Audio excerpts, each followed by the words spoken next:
Hello, good morning everyone. Welcome to my vlog. Nandito po tayo sa Loton. Naghihintay po kami ng biyaya dito. Lahat ng tao po dito, kami po yung minamodos ng mga nangidnap na gumagamit ng security camera with audio na pinapahirapan. Hello, good morning everyone. Welcome to my vlog. Kami po yung mga nandito sa Loton, mga naghihintay ng biyaya. Kami po yung mga tao, mga minamodos ng mga gumagamit ng security camera na nangingidnap. Lahat na kinakausap nila dyan, hindi nila kinakausap sa personal. Pinapalabas nilang baliw din. Bakit? Para sa kanila, laro lang ang mga yan. Laro lang ang kanilang ginagawa. Kaya pag nakausap mo yan sa personal, hindi yan aamin. Pero kinakausap kanila dyan sa kanilang security camera with audio with brain detector.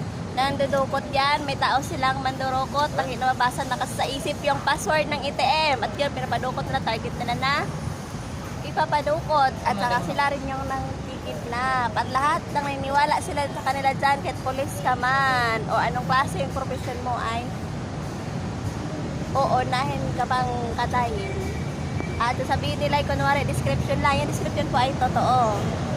Totos na kailang leader. Hindi pa yun joke.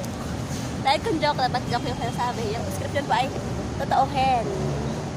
At marami na yung pinagkakatay sa amin sa Aguinaldo Street, Balao, Iligan City, Maria del Carmen Mart. At kami po dito sa Loton ngayon, naghihintay na merong magbibigay ng biyaya. Kasi po, yan sila, yung target nila na kakatayin is kahit saan mag-a-apply ay hindi pinapatanggap, pinapahirapan. So lahat na nandito, kanilang ginaganyan.